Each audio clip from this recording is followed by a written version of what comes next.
Okay, so we're back to Pirkei Avos, but got two disclaimers here. One is that I did not get a chance to prepare this because of Purim weekend and other responsibilities.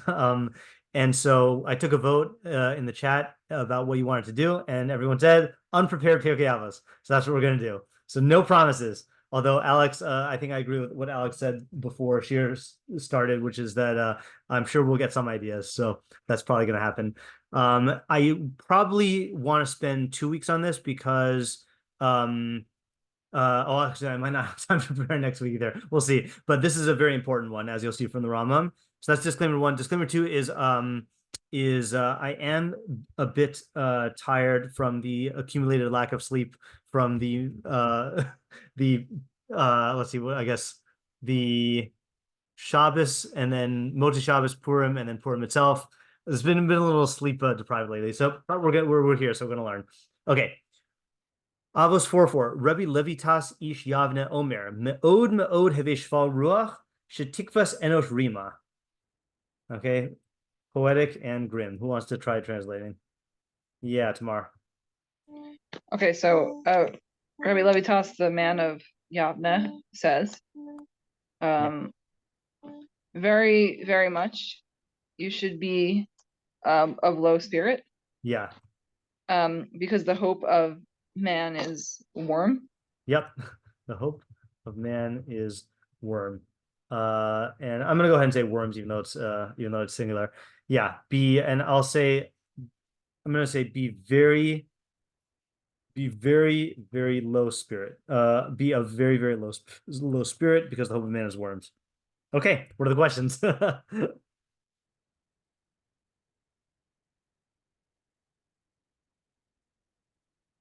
Yeah, Lauren? Well, first, just definitions, like what Yeah. does shval ruach mean What and does rima. what does shval ruach low-spirited mean? Yeah, okay. And then I guess let's just say here, how would we differentiate this from other similar terms? Okay, and then I mean, I assume this Rima is a literal worm. Did you have something specific in mind when you asked for a definition of the worm? Well, I guess it's how is a worm hope? Like, how does that make sense? Okay, The hope right, of man is worms. right. Okay, What so does that that, mean? yeah, right. So, what does it mean that the hope of man is worms? Okay, good. Tamar?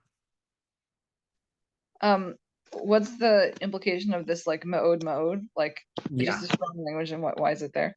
Okay, right. So what is the implication of me'od, right? Why not just say be shval ruach, or just shval ruach me'od, right? Why two? Yeah, Alex.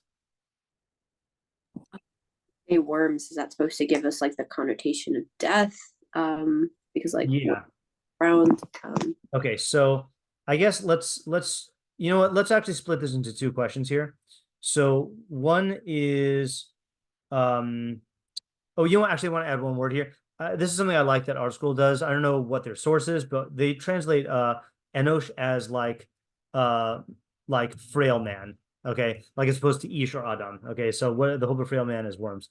All right, so one question is, let's just change this here. So what is the like what is included in worms here? Okay, is this referring merely to death? Is this a more specific reference to like decomposition? Is this, a reference to the like very specific fact that your body will be eaten by worms? Yeah. And then the second question is why frame this in terms of tikva, right? Tikva, hope. Okay. One would think that the more appropriate phrase would be like Sof Adam Rima. Okay. But hope implies something like to look forward to, which is weird, unless you're the early bird. Yeah, Thega. why is this cause to be upset? Like, shouldn't we just be happy that we're not Rima now? Okay, so it's interesting you say, why is this cause to be upset? Where do you see upset in the Mishnah? Not upset, but as in being low spirit. Like, as in, yeah, the ending is unfortunate, but the current state isn't necessarily that. So why shouldn't, like, Okay, so just because that's the end, that doesn't mean that we don't have to enjoy what we have now. okay, I think it sounds like you already have some idea of what low spirit means, and maybe that's because in English when we say low spirited, then that has like a negative connotation. But I'm not sure that the Hebrew has that. So what I'll do is I'll just say, what is the cause and effect relationship between the I guess recognition of our end being worms and the injunction to be very me'od shval ruach. Yeah. Tamar? This might be a factual question, but in English, the word hope means that something may or may not happen. Does tikva mean that, or could you have something that's definitely going to happen that's a tikva? Oh, that's a good question. Yeah, let me add that to this hope question here. Furthermore, in English, the word tikva is only used when when there is uncertainty about what will happen. Okay, but this seems so I guess, but this seems pretty certain. So what is the precise meaning of tikva? It's funny, so the last time I was in Connecticut, I gave a mishlei shiur and it had the word hope in it, and I think that's when we saw a definition about that. So I don't know if we'll have to look that up, but it's just funny that I'm like a few feet away from where we last talked about hope. Yeah, Alex. What would the Havamina be if we didn't have the? Yeah, okay, good. This is definitely a good Havamina question, Mishnah here. So what is the Hava Amina? Let's say, what is the Havamina of the first half? Okay.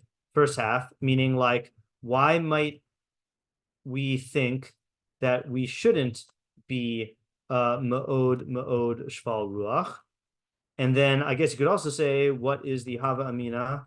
I'm not sure which of the two you're asking about, of the second half. Like, on some level, we need to be told this. So why would we be inclined to feel or think otherwise? Yeah, Tamar? This, I think, is related to Fega's question, but it's more vague, I guess, which is just what's the relationship between the second half and the first half? Like, it's cause and effect, it looks like, but I don't what's the relationship? Okay, yeah. I actually will plug that into this question here. So what is the relationship between the two halves? If it's cause and effect, cause and effect, how exactly does that work? Okay. Is there anything else here? Yeah, Alex? Yeah, Alex? Is the like state of being in low spirit like context specific? Is this an attitude you should always okay, have? yeah, that's a good question. So what are the parameters of this Mishnah, right? Is this talking about a specific like scenario, or should you always be shval ruach, me'od shval ruach? And why? Yeah, Tamar? I guess this general question of what type of person is this talking to? Yes, right. It's been a while since we've done Pirkei Avos. All right. Who is the intended audience of this? Is this just for the Chassid? Let's see, Chassid in training, okay, which is our general thesis for Pirkei Avos. Or is this also for the normal person? And then I'm going to put it in here. We've seen, we're probably not going to do Sforno tonight. I'm not sure. But Sforno says, or is this for someone who is striving for zrizus, okay, alacrity, and zehirus. Oops. I guess meticulousness, or I guess caution. Yeah. Okay. Okay, these are pretty good. I'm just gonna add a question to number 1, which I guess will address what Fega was grappling with here. I'm gonna add this as a first question. What does ruach mean in this context? Right, such that you can have shval ruach. And then let me just add the question that I kind of inserted into the translation already, which is there any significance to the use of the term enosh to describe man? Yeah. Okay. I am going to copy and paste these into the chat, and then let's do this mishlei style and try to like think of this on our own before we do mafarshim. Because this one I feel like is close enough to a mishlei pasuk that like there's a reasonable chance that we can answer a lot of these questions. Okay, there's 6, and then we got 7 through 10. Oh, through 11, I mean. And I gotta change. Oh, weird. You know, this is not the last time. This is not the first time I've complained about Zoom's chat. You tell me. It's doing something I've never seen before. I'll send it in a second. Oh, maybe I already did it on the first part. Yeah, is it? Oh no, weird. Okay, it was all of the Hebrew letters were blocks when I typed it out, but now it's fine. Okay, alrighty. Okay, so let's take a moment to think about this and see what we come up with. I'm actually gonna probably opt out of stating my thoughts because I have read the Rambam before, and I don't want to like prejudice us. I'd rather get that through the Rambam, but you guys are free to theorize.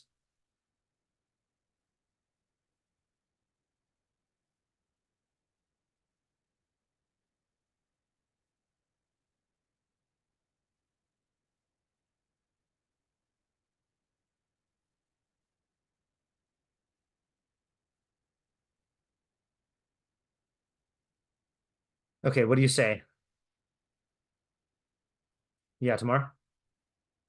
I have like a quarter of an idea. Sure. Okay. One thing is I feel like the idea of shval ruach is something that's not exactly humility, but something in that area, as opposed to, let's say, being like depressed, you know? Okay, yes. Yeah. I would agree with that. I think that's what the word means from in context that I've heard it, but I don't really know exactly. Yeah. Okay, yeah. I think that is definitely true. We're gonna see that from the Rambam also. Okay. Yeah, and then I'm this is speculative, but maybe tikvas enosh rima is not that a person is hoping for worms, but somehow that their hopes are like reduced to worms. Interesting. Sorry, say again, their hope is what? Their hopes are like reduced to worms. Like, I don't know. Okay. They right. are excited about some achievement, and like it kind of all goes to worms. Right. Okay. Yeah. So there are, even in English, we use the word hope in both ways, right? That we say like, if you say, I'm trying to think of a sentence that works for both of them. Well, yeah. I mean, when we say like, my hope is to be the best clarinet player or whatever, you know. So you're describing, when you say hope, my feeling, but you're also describing your goal. Like it's a synonym for like your ambition or your goal, and saying that is just going to amount to worms. Yeah, I think that's a good interpretation. Yeah, meaning what you actually hope for is just going to be worms. It's almost like I mean, it's almost one of those things where like if you see someone doing something that is so self-destructive and they're not realizing it, and you say like, why are you sabotaging yourself? They're gonna say, I'm not sabotaging myself. But you say, well, evidently you are. So here too, if you have some hope that is just going to culminate in worms, it's like, you know, why are worms your hope? You know, like it's de facto that is what your hope is. Yeah. All right, that's good. Yeah, Lauren. I don't know if this is different. I think it's a little different than what Tamar's saying. I guess like it's I think like it's a message to, because Pirkei Avos is more geared towards Chassidim, I guess, who are more Yeah. perfected.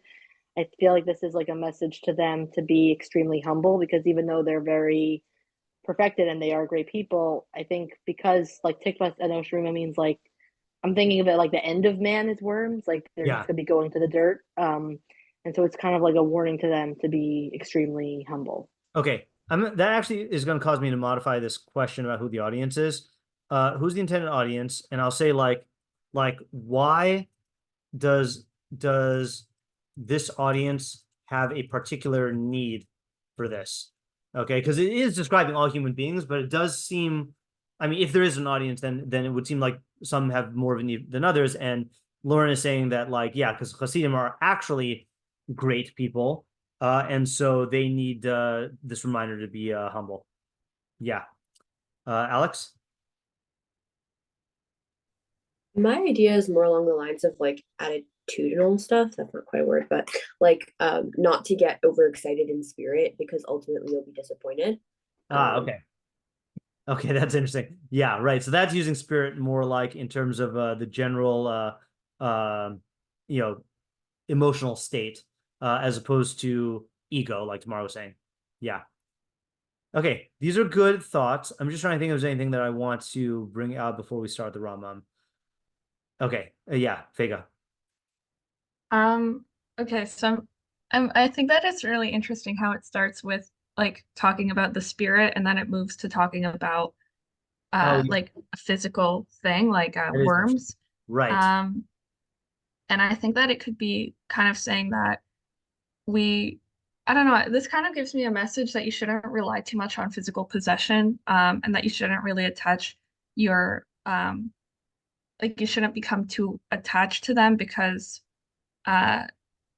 it's like just all gonna, it's here one day, it's gone the next. And I feel like it's kind of connecting our like emotional attitude to worms. I don't know. I'm not sure if I'm really clear in how I'm I really like your communicating this. observation, right? That it does talk about ruach, which is not a material, or at least like a coarse material thing, and saying that the end of the person is going to be worms. So that certainly from a poetic standpoint, then it is trying to make us reflect on the difference between our ruach and our physical bodies. But then the question is, how is that, how does that connect to the message of being shval ruach? But that's a really good observation, though. Okay, so let's start the Rambam, and here's what's the difficulty is. We have two difficulties with the Rambam. Okay, one is this is his commentary on Pirkei Avos, but he wrote an introduction to Pirkei Avos called the Shmona Prakim, the 8 chapters. And in the 8 chapters, he basically says, I'm going to like be very efficient here, and I'm going to lay out for you my whole theory on like character development and midos, so that I don't have to keep referencing it and explaining it every time. So he is going to make reference to his whole system. Okay, that's one difficulty. The other difficulty is that he's going to quote lots of statements of Chazal with very minimal explanation. And I never know how to feel when I see a Rishon quote lots of statements of Chazal on a particular topic, because there are many of them out there. So are they choosing these because they think they're the most important?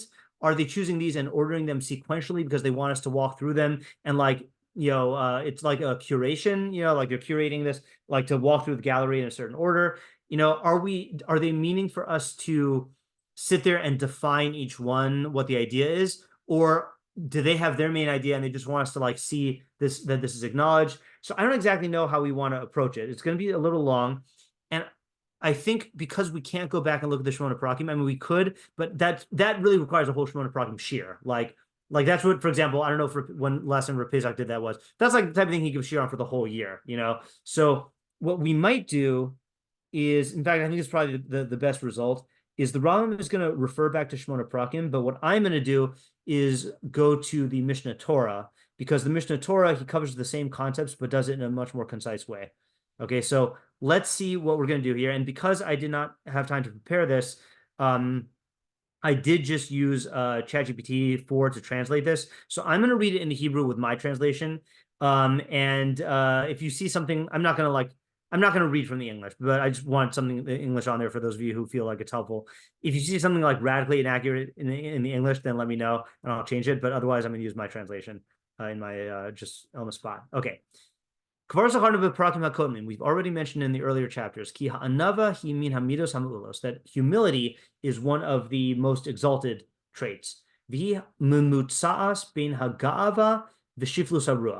it is in the middle between haughtiness and low-spiritedness. I'm going to read the whole paragraph, then we'll talk about it. V'shem mida zo, v'shem mida mutza zo be'ivris anava. Okay, the Hebrew term for this mida is humility. Okay, and he has to say that because he was writing in Judeo-Arabic, and this is a translation. L'kate harishon, but for the first extreme, meaning haughtiness, shemus rabim. There are many terms. Gova lev, which literally means high of heart. Einaim ramos, lofty eyes. Ge'a, which means like prideful. I always get I always think it's like stupid, frankly.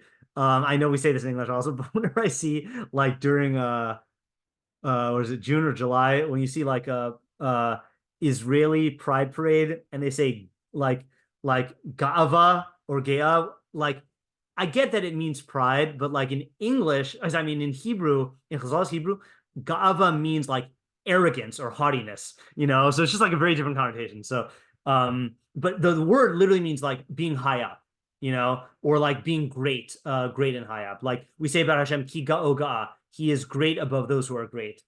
All right, Varam, it also means high up.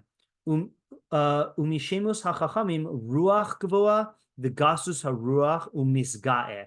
So because he's differentiating here between the first set of terms is from Tanakh, and the second is from Chazal, which is ruach gvoa, a high spirit, gasus haruach, which literally means like a coarse spirit, and misga'e, one who makes himself high, like or great, or pretends to be great. It reflects to me to do the action to yourself or to pretend. Okay, and the opposite extreme is low-spirited.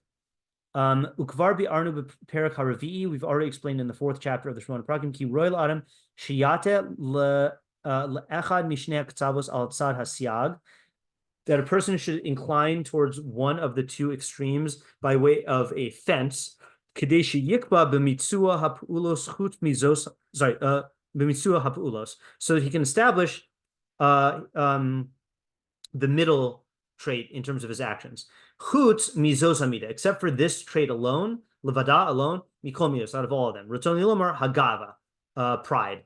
Ki legodel chesron zos hamida etzel chassidim, due to the great imperfection of this mida for the chassidim, via di'asam beniska and their knowledge of its harm, rachakumi mena arakate achron. They distance themselves from it to the opposite extreme.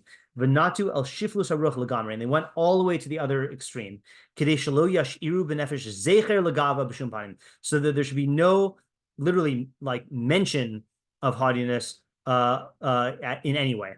Okay, so I need to explain this by going through the Rambam system. I just want to observe one thing though.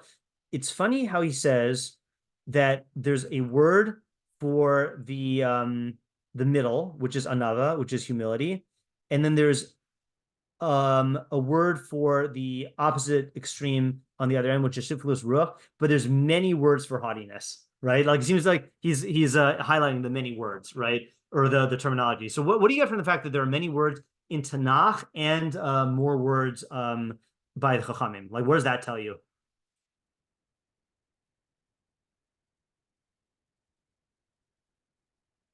I mean, I see an idea, but yeah, Tamar? And you could say that maybe it's because there's a lot of manifestations or ways that this can work. Like yeah, I think so, right? Is that whenever you see many terms for something, usually you only need more terms when there is when there are distinctions, you know, and so or when you need greater clarity. So it seems like maybe there are many manifestations, or I might even say many expressions. I mean, I guess it's the same thing. Many expressions of haughtiness, you know, or many varieties. Like that's kind of like how Shlomo HaMelech coined a bunch of terms for fool, and like made his own lexicon because he wanted to really like specialize in diagnosing fools, you know, because and like teaching all the specifics and the subtleties. Okay, So let's do a crash course in Hilchos Deios, okay, which is the laws of character traits in the Mishnah Torah. And we're not going to read through the whole thing, but we're going to read through almost the whole thing, okay. But our goal is to get to see what he says about haughtiness, okay. For the sake of time, I'm just going to read it in English straight from the Hebrew, okay. Rambam has this term Deos, which loosely speaking means character traits. There's a whole question about why he calls it Deos, which comes from the root of yada, of knowledge. So he says there are many character traits among people, each one different and distant from the other to a great degree. There is a person who is wrathful, who's always angry, and then there's a person whose mind is settled, and he is never angry at all. And if he gets angry, he only gets angry a little bit every couple of years. Then there's a person who is very haughty, and I'm going to read the haughty ones in Hebrew. Yish Adam Shu Gova Lev Bioser, haughty of heart. V'yishu Shval Ruach Admon. There are those who are very low-spirited. V'yish Shu Bal Ta. There are some who are very lustful. Or I guess instinctually desirous. Their souls are never satisfied from going after their desires. And there are those who are pure, have bodily purity to a great degree. They only desire few things that the body needs.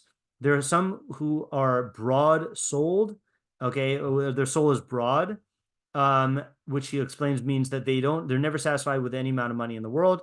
As it says, one who loves money will not be satisfied by money. And there are those who are, I guess, minimalists. I don't know if that's what I said, or because it's not using the word miser, that even a little bit amount is enough for them. And they don't chase after even what they need. Okay, he goes on more. Some afflict themselves with hunger and gather by the fistful. Okay.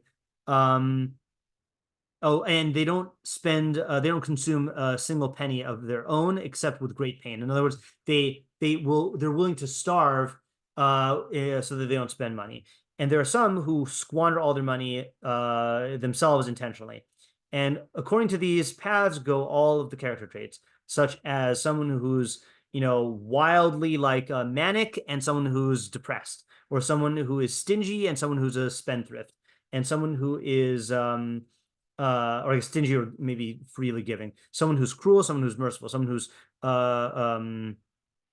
soft-hearted, which means cowardly, and someone who's strong-hearted, brave, and other things like that. Okay, so that's what Deos are. Okay, so there's different extremes. Okay, next, there exists between each and every Dea, from each extreme, a middle one, which is equidistant from the other sides, and all Deos. Sorry, of the Deos, there are Deos that a person has from the beginning of his inception, based on the nature of his body. Other Deos are a person is predisposed towards and will acquire them quicker than other Deos. And other Deos a person does not have from the beginning of his creation, but he learns them from others, or he turns to them by himself based on a thought that arises in him, or he hears that this is a good Dea to follow, and and it's proper to follow it, and he practices it until it becomes established. Okay, so that is where Deos come from, and how diverse they are. Okay, now we start getting into the theory of what you should strive for. So he says the two opposite extremes on each and every Dea are not good. It is not proper to follow them, and it's not proper for him to teach them to himself. And if he finds that his nature is inclined towards one of them, or he's predisposed to acquire it, or he's already learned one of them, he should return to the good and follow the good path, and that's the upright path. Now, what is that path? Halakha 4. This upright path is the middle trait in each and every trait out of all the traits that a person has. And this is the path that is equidistant from the two extremes, and it's not close to one or the other. Therefore, the early Chachamim said that a person should evaluate his Deos constantly and assess them and orient himself towards the middle path so that he should be perfected. Okay, how does he do this? Ketzad, how so? He should not be extremely wrathful and easy to anger, nor should he be like someone who's dead and unfeeling. Rather, he should be in the middle. He should only get angry on something big that's proper to get angry about, so that other people don't do this this action again. Likewise, person should person should only desire things that the body needs and he can't live without. As it says, a tzaddik eats to satisfy his soul. Likewise, a person should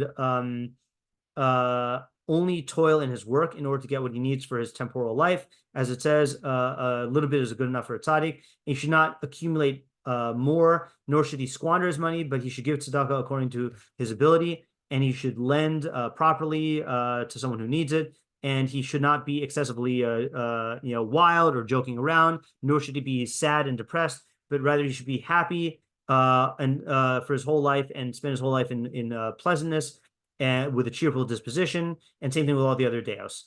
This is called the way of Chachamim.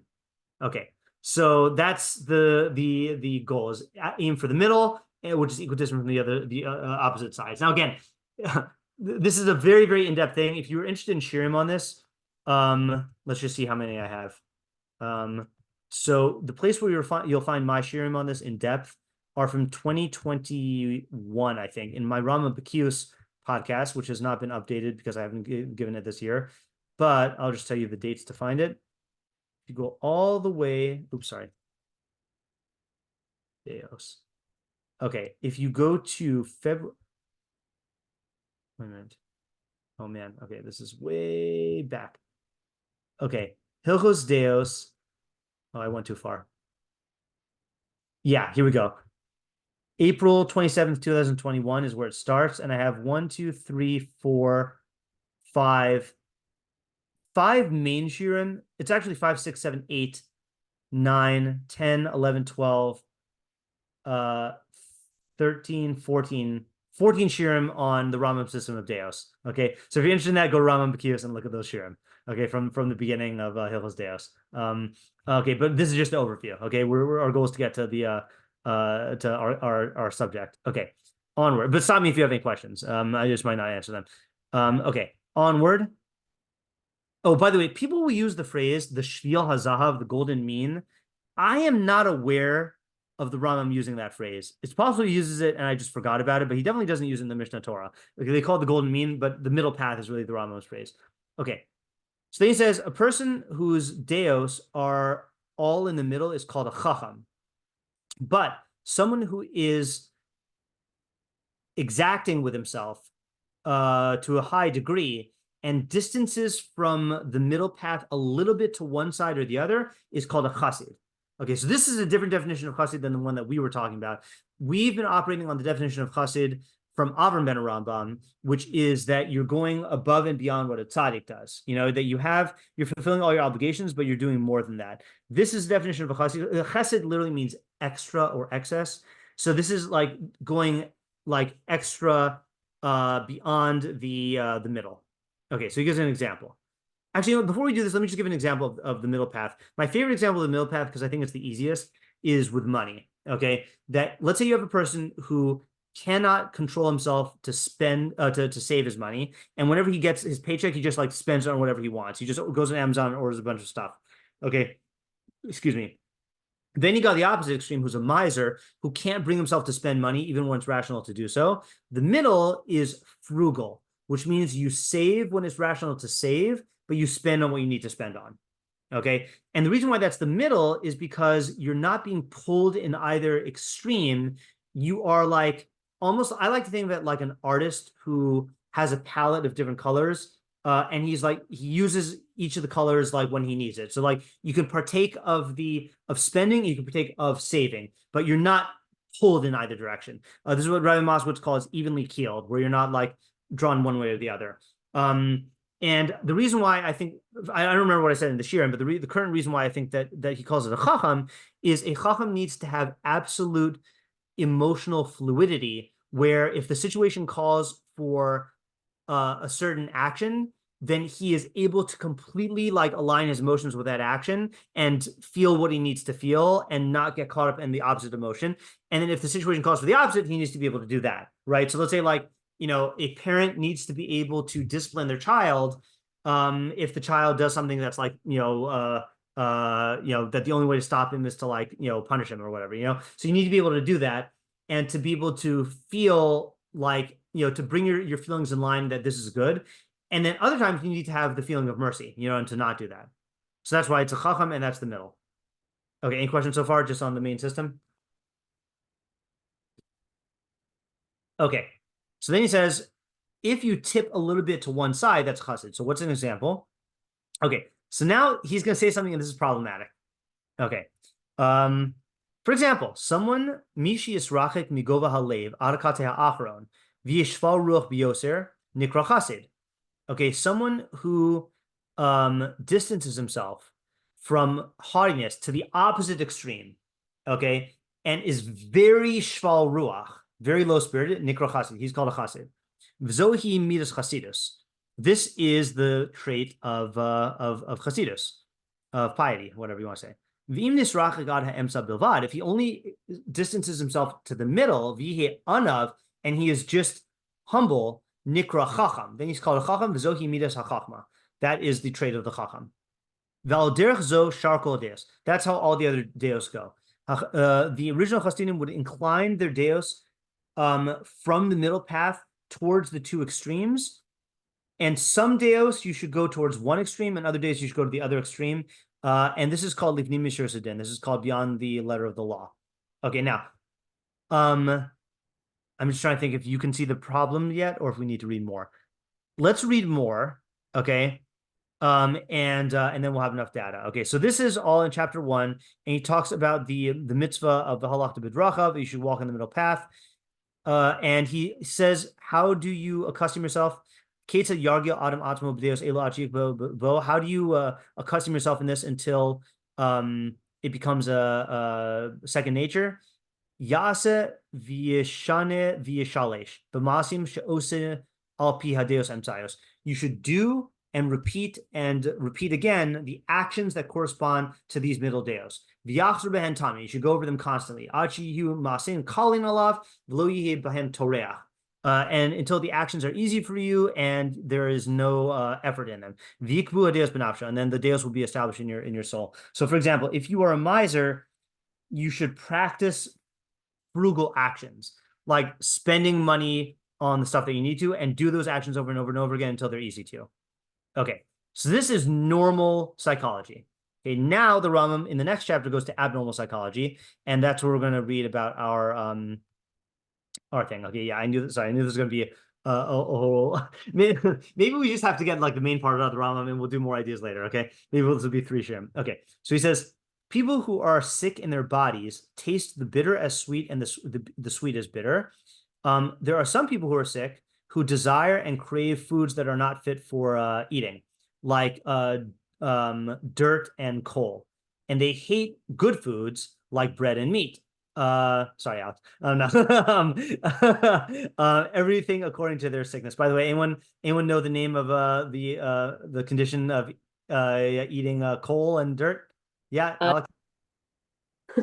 It's called pica, P-I-C-A. Okay, yeah. Okay, pica. Yeah, I only know that because I associate with Pikachu, but it's spelled differently and it's pronounced differently. Okay, so he says, so too, people whose souls are sick. Okay, this is, by the way. Okay, well, I'll say it afterwards. People whose souls are sick desire and love bad deos, and they hate the good path, and they're too lazy to follow it, and it weighs upon them exceedingly based on the severity of their illness. This is what Yeshayahu Hanavi said.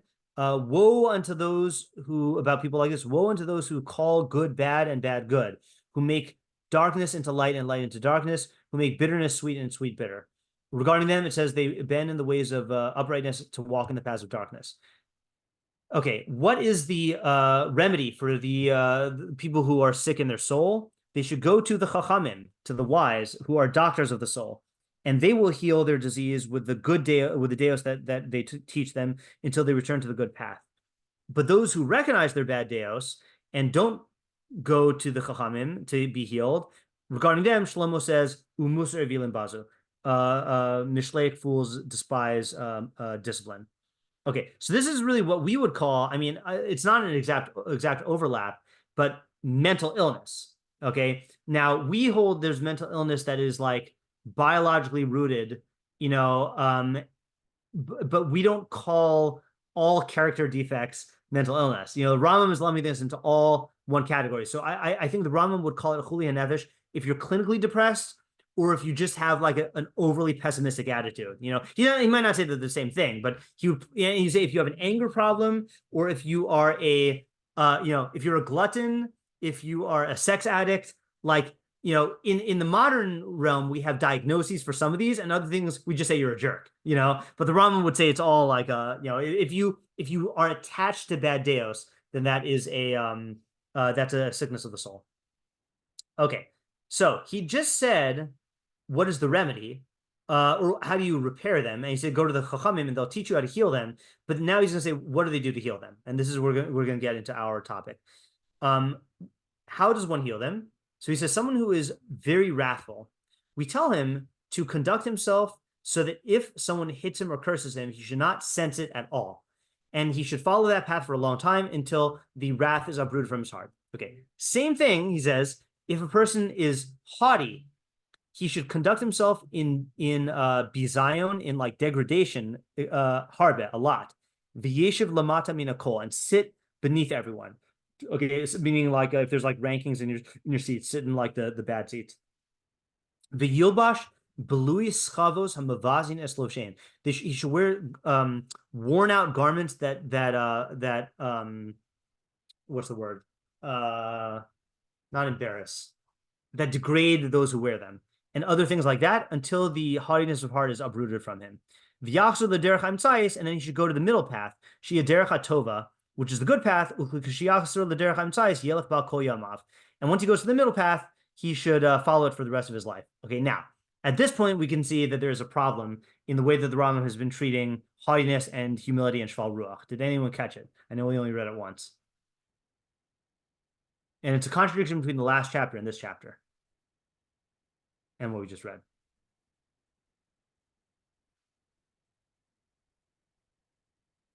Okay, so in the last chapter, yeah, Lauren? Is it that in the last chapter he says to go to the middle, but then here he's saying to go all the way to the other extreme? Okay, yeah, that is definitely part of it. There are a couple of sub problems within what you said. Okay, so first of all, when he introduced us to the example, he said there are some people who are very haughty and some people who are very lowly. Okay, so that's where he first introduced us to those are the extremes. Okay, then what Lauren is referring to is when he says to go to the middle path, and he gives an example. He says, where is it? Yeah, so he says, okay, so he says, someone who distances himself from the haughtiness and goes all the way to the opposite extreme is called shval ruach, is called low-spirited, v'nikra chasid, and he's called a chasid, and that's a midas chasidus, okay? And if you're in the middle, that's an anav, that's humble, and that is called a chacham. Okay, so this makes it seem like, what should you do? You should really go to the middle path, which is to be an anav and a chacham. And if you want to be extra righteous, you go all the way to the opposite extreme. Okay, but in chapter 2, what is he saying? He's saying that that if you are attached to haughtiness, you should go all the way to the opposite extreme until, okay, I made a mistake, by the way. Whatever. You should go all the way to the opposite extreme. I'll explain in a second. And wear yourself out until you get back to the middle. Okay, I jumped the gun. It's not a contradiction yet. Here comes the contradiction soon. Okay, he says, following this, based on this policy, you should do with all the other deos. If a person was on one extreme, he should distance himself to the second extreme, and he should conduct himself in it for a long time until he returns to the good path, and that's the middle dea in each and every one. Okay, so that's all fine and dandy. But now he says like this. There are some deos that it is usher to behave in the middle path. Rather, he should distance himself to the opposite extreme. V'hu gova halev, and that's haughtiness. Okay, she'in haderech hatova shi ha'adam ana bilvad. It's not good for a person to be humble, merely humble. Okay, in the middle path. Ella she'yeh shval ruach v'tiyeh rucha nemucha leme'od. He should be extremely lowly, and his spirit should be very low.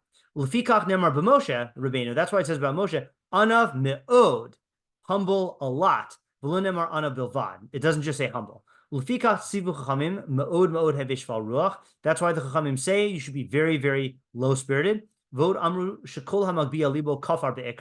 also said anyone who is makes his heart haughty has denied God. It says your heart has become haughty and you have forgotten, or your heart will become haughty and you'll forget Hashem your God. They said a person should be ostracized if he has any haughtiness, even a little bit.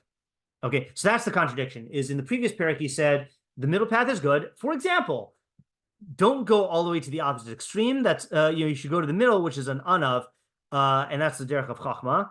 And if you go to the extreme, then you're a chassid. Okay, but now he's saying that here you should never be in the middle. You should always go to the extreme. Okay, so that is a big problem. Yeah, Lauren. I'm a little confused with his definition of chassid, because is a chassid better than a chacham? Yes, or is a chacham better than a chassid? So then I guess why wouldn't we just all strive to be chassid and not chacham? Right. That's a good question.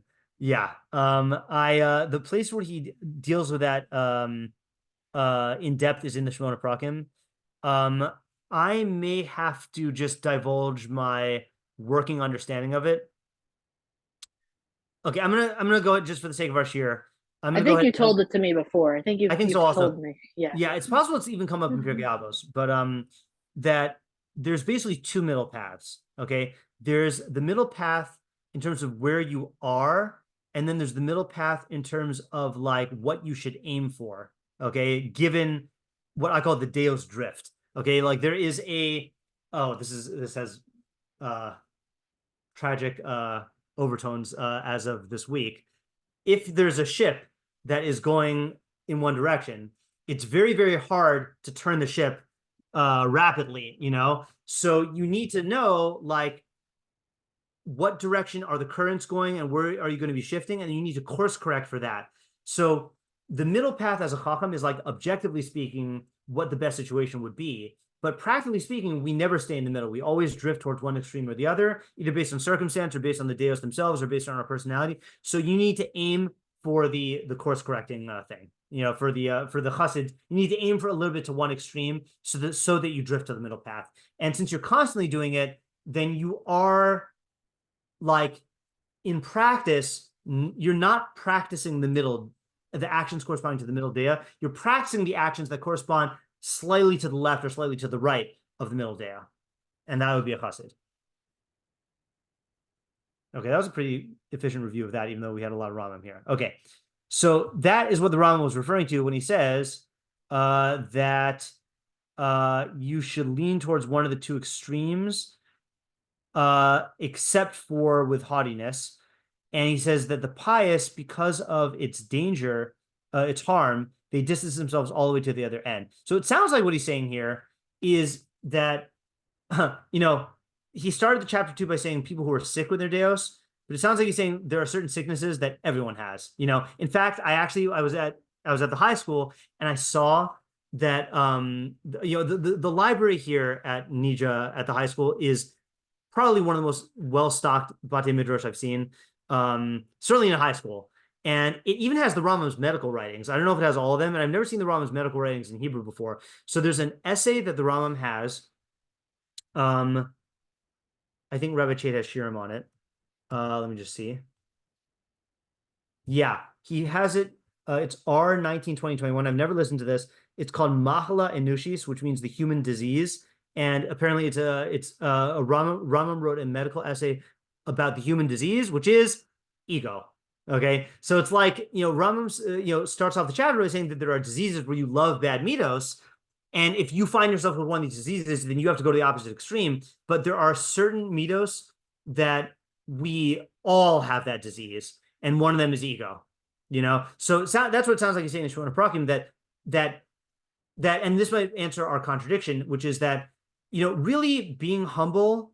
If you could be humble and stay humble, then humble would be good. There'd be no reason for wearing worn out garments and like degrading yourself, but unfortunately, we can't do that. We are so prone to haughtiness that we need to go all the way to the opposite extreme and continue striving for that, because it's like trying to swim upstream, like you're constantly going to be pushed back. And if you, or I guess the more modern example is the one people say with the escalator, you know, that if it's a down escalator, you need to keep like moving up, because if you stop, you're just going to go back. Yeah, Lauren, I saw your hand up earlier. Did you have a question or a comment?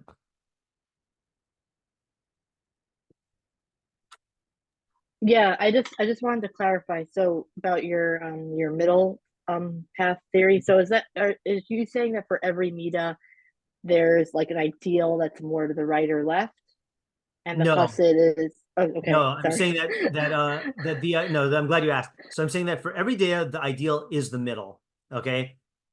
And if you could stay there Okay. and know that you weren't going to drift, then everyone should stay there. But the reality is that as a human, then you're always going to be drifting towards one or the other. So you should aim for a little bit to the right or the left so that you end up in the middle. And then once you start drifting there, you aim again. You know, it's like another analogy is it's like the shopping cart with the wheel that's slightly like if you just push it, the wheel will slightly like you know make the shopping cart turn left. So you have to like turn it right. Okay. So the chassid, he knows where to go. Like, have you explained Yeah, the chassid chassid then? is the person who's the real what's the Invictus? Hold on. Poem. I'm sorry, poem. Sorry, I just have to quote this. This is one of the few poems I know. He is the master of his fate. He is the captain of his soul. Okay. Like on the ship, he knows where he's going to end up if he doesn't evaluate and course correct. So he's constantly evaluating, course correcting to get to the middle. Okay. When the chacham is, I guess, just not as course correcting as much. Yeah, the chacham is a description of what you are when you're in the middle. It's almost like I'm, and this is what I would be curious to if anyone listens to the Rambam Shiurim, what I concluded 3 years ago. But the way I see it now is it's almost like, let me think about it. Okay, hold on a second. I think we think of the Chacham and the Chassid as like bachelor's degree and master's degree, you know, like two different levels within the same continuum. But it's almost like let me just think of an example here. Chacham is like the archer who hit a bullseye, who has hit a bullseye, and the Chassid is like the archer on horseback in the wind who can aim in those conditions to get a bullseye. Like it's not two different levels. Like Chacham is describing like the on paper ideal of where you should be at, and you know, I guess like people will be in a Chacham state for a while, but then they'll drift. You know, but the chassid is the one who's constantly evaluating his Deos and seeing what he needs and you know and what he should do to stop it. Like I'll give you an example. I'm not a chassid, but like I think we all are familiar with cases where you know you're in a mood that's prone to making you act on bad Deos, so you course correct, you take precautions in advance and go to the opposite extreme so that you don't do that. So the example I had in mind is I know that when I okay, this doesn't really happen anymore, but I used to take red eyes from Seattle back to New York and then go straight to school and teach all day. And I knew that my patience would be very thin if I didn't get any sleep at night. And so I knew that I should not get into like debates with students about their arguments about their grade because I'm just gonna snap, you know, or something like that. So like I would specifically do actions that ground me in the like other extremes so that I wouldn't make myself prone to that kind of like thing that I knew I was prone to. So Chassid does that in all areas. Yeah, tomorrow what were we gonna ask or say? This is a little bit of the earlier stuff about the principle of the chasam versus chassid. I feel like maybe I heard an explanation like the goal is to not be sort of compelled by your deos. If you're in right, the middle, then you can make your decisions with chachma because yeah, your deos are balanced, so they're not overly pulling on you, and that maybe the chassid is a higher level of that somehow because he's Yeah, okay, that's a good way to say it also, right. Yeah, that's my working theory. I think that is one of the theories I came up with on the shiur, that a chacham makes decisions not under the influence of the emotions, but the chassid is not just worried about being influenced by his present emotions or his present character traits. He's worried about how his future character will affect his actions now, and he's planning now for what that future character is going to be. So it's like you're managing, like, it's like if you hire a manager for like what do you call in acting, they have like handlers, people who are like handling the celebrity and like making sure they don't get into situations where their ego is going to get stoked or they're going to get mad or like they're not going to get their M&Ms or whatever. So like you're doing that for yourself. Okay. Okay, I think I understand now. Thanks. I think so. It's like the chacham is like the ideal standard, but the Standard is a great chassid is word. like the chassid is like more real, like practically how Yeah. does a person achieve Exactly. that? Yeah. And I think the reason why, you need the chacham as a standard, because that is what our goal is to not be under the influence of our emotions. Oh, you know what? I have a completely different theory of chassid that I just remembered, but I'm not sure if it's relevant to this. Should I say it anyway? No, actually, I'm not gonna say it anyway because yeah, that gets into a whole other topic. So just know for the record, I have a different theory of chassid, and I'm going to say it what it is right now, is that it has to do with following God's ways. Okay, that's all I'll say. But in our definition of chassid right now, then yeah, you need the standard of the chacham because that's really where you should be. But the chassid is just going to be the one who's best at maintaining his actions in a derech of chachma for for the greatest frequency without slipping. Okay, so let's do this.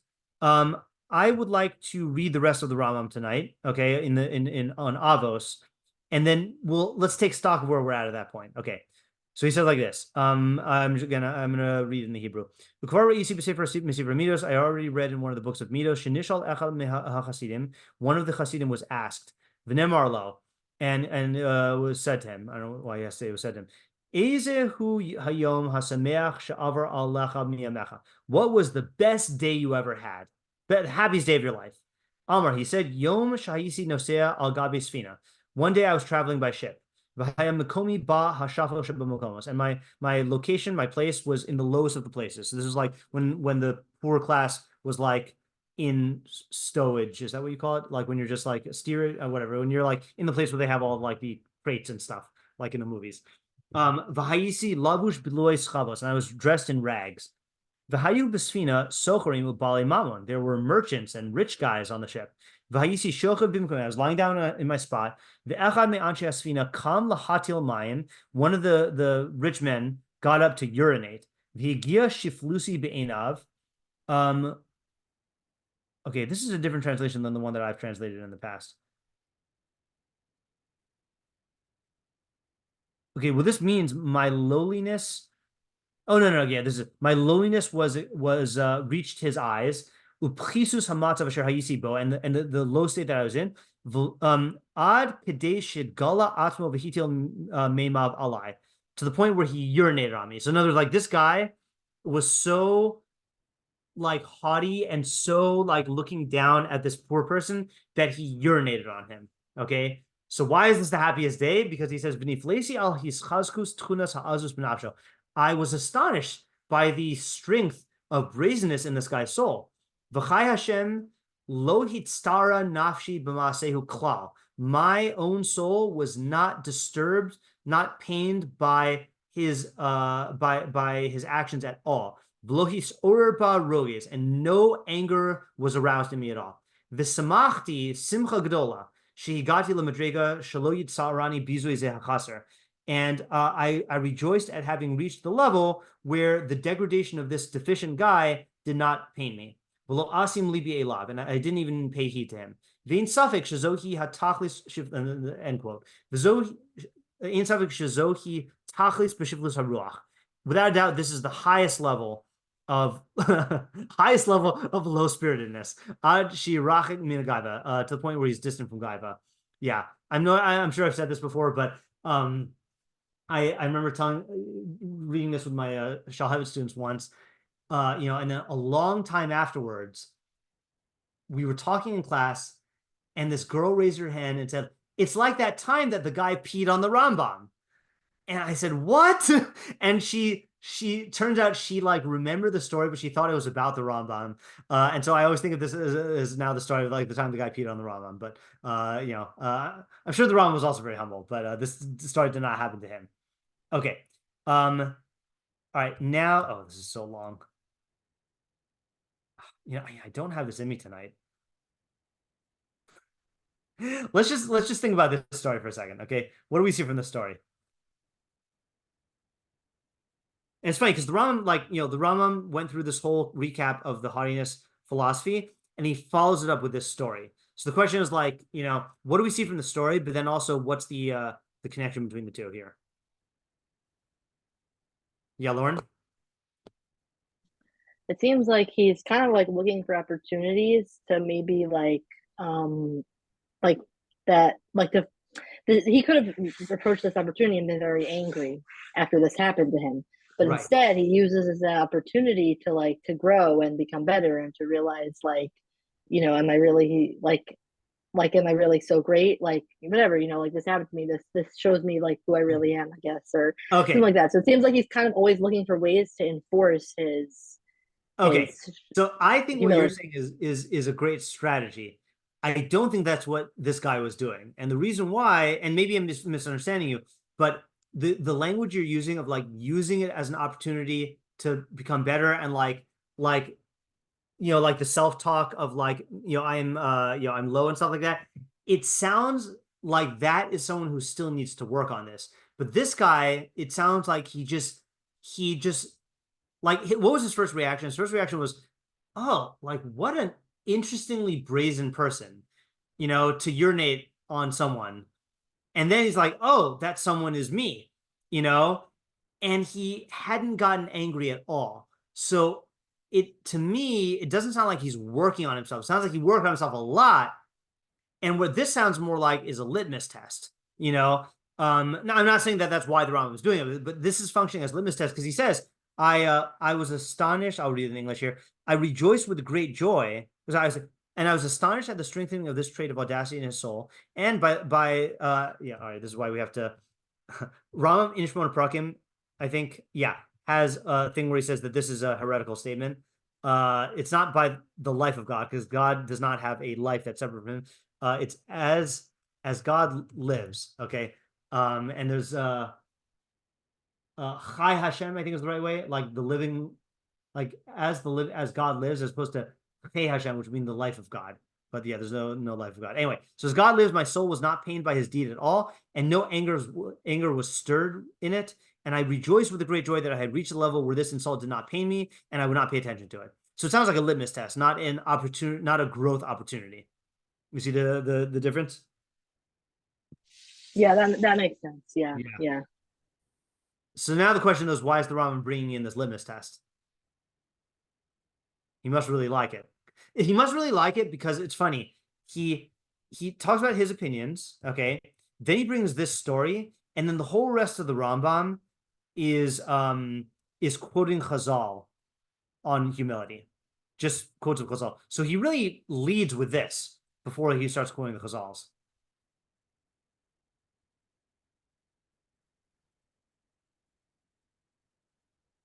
Yeah, Tamar? It's just intuition, I think, but I feel like there's something different about philosophical humility, or just the intellectual humility or recognitions versus actually not reacting to interpersonal insults. Uh-huh. And I feel like this expression is just it's very shocking. No, I can't imagine being on this level at all, Yeah. But I don't know, I just feel like it kind of identifies how the humility is expressed. Yeah. Somehow. I don't know. Yeah. But I feel like it's okay. Yeah. So just to maybe echo that, I do think that the Rambam is using this to illustrate what true humility looks like, or I guess what true shval ruach looks like. And yeah, he opts for this example over the, let's say, like the philosophical humility of Moshe Rabbeinu. Like my understanding of Moshe Rabbeinu's humility is, and maybe this is already getting into a definition here, is like, humility, true humility is realizing like what you actually are, and that's why Moshe is the humblest person, because Moshe had the greatest knowledge in the entire universe, and he truly was able to recognize what he is in the grand scheme of things and to realize that he's nothing. And yet the Rambam doesn't give that example, not because it's inaccurate, but because that's really out of reach for people. But there is in other words, that's a philosophical humility that comes from an intellectual perfection. This humility is a purely character-based humility that can come from, like he says, wearing degrading clothing and like sitting in a degrading spot and like practicing it until it becomes second nature. So I think it is interesting to like talk about those two types of humility. Yeah, Fega? So I was listening to Tim Ferriss' podcast recently, and he mentioned, and in the conversation, it was mentioned that people chase after like four main idols, and it was money, reputation, power, and pleasure. And it seems that here he's kind of like I don't want to say insulted, but all like transgressed in all four of those like realms.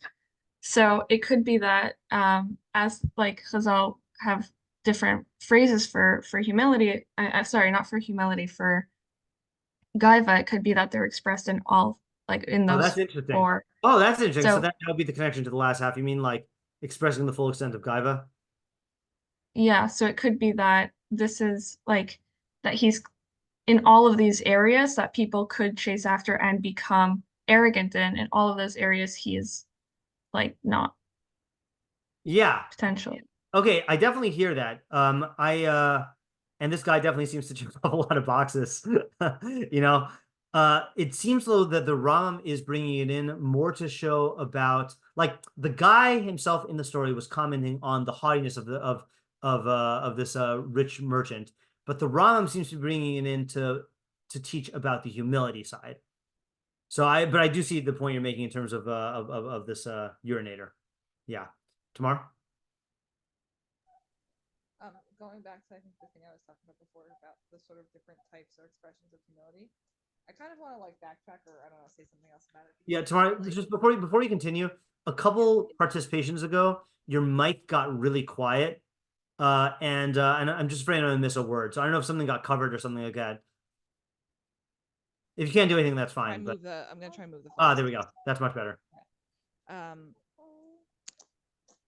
Yeah, so I don't know. I'm just like I said some stuff about like I was saying that there's different types or expressions of humility, and I think that we could think about Moshe Rabbeinu as being intellectually humble and this person as being humble in character, but I feel like there is a synthesis that we're sort of not saying. I mean, I think there's one thing which is humility, and I think I think the Rambam seems to be saying that. And it'd be maybe this is too in depth for this topic, but like I think that if this happened to Moshe Rabbeinu, he wouldn't care at all, and I think it's because of his recognition, which was intellectually sourced.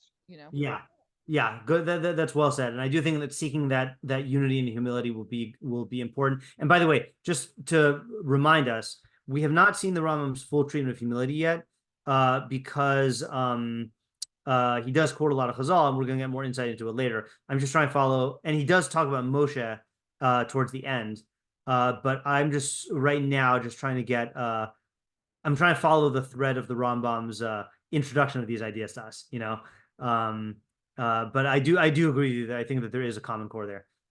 Was there another hand that I saw go up? I didn't see who it was. I'm confused. I guess Tamar, I don't know if you mind like rephrasing the point that you're making. I'm a little confused. I guess what I'm saying is I said something that sounded like I was saying there's two types of humility. There's like intellectual humility and character humility, and that this one is character humility. And I'm saying I don't think that's true. I think that there's one character trait which is possibly developed through a synthesis of your intellect and actions. Yeah. Is that clear, Okay. Lauren? Yeah. I think I get that now. I guess Yeah. I was thinking that maybe this story, it's showing, like you were saying, a litmus test that he now realizes how.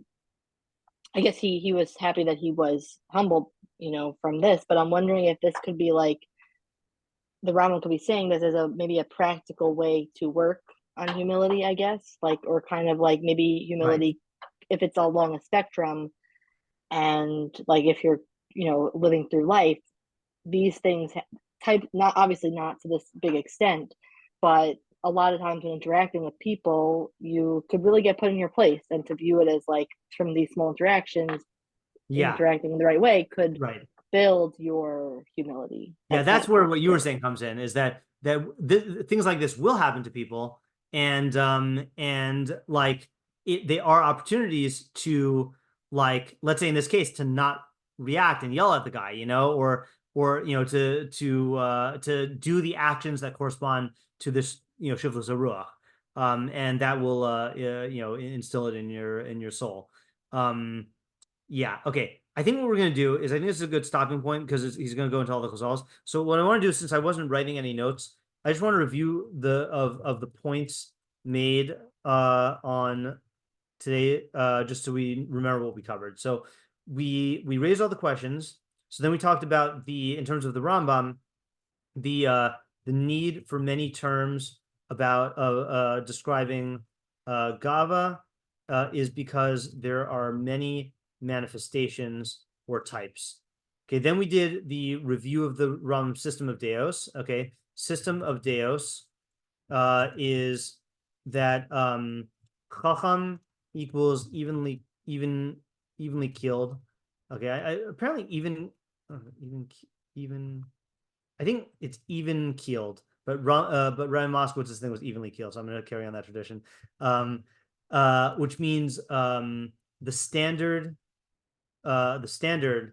of midos, in which you are not pulled in either direction, but you have the fluidity to act however your mind or halacha tells you to act, without experiencing any conflict. So experiencing any conflict. Okay, Chassid is the captain who course corrects. Okay, in anticipation of Deus drift, so that he can stay in the Chacham lane consistently. Okay, then we had the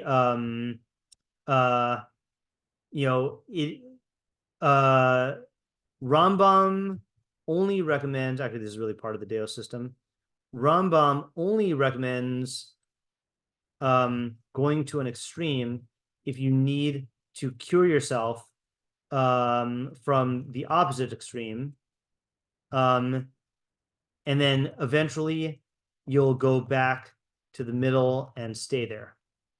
Okay, however, Gava is such an ingrained and universal disease that we all really should aim for the opposite extreme of Shval Ruach. Otherwise, there's no realistic hope that will end up as an anav, as humble. Okay, then we had our last point, which is purpose of the anecdote is to illustrate what Shval Ruach looks like, so that we have a model. And then tomorrow's question is, it might seem like there are two types of humility. Okay, one which is, I guess,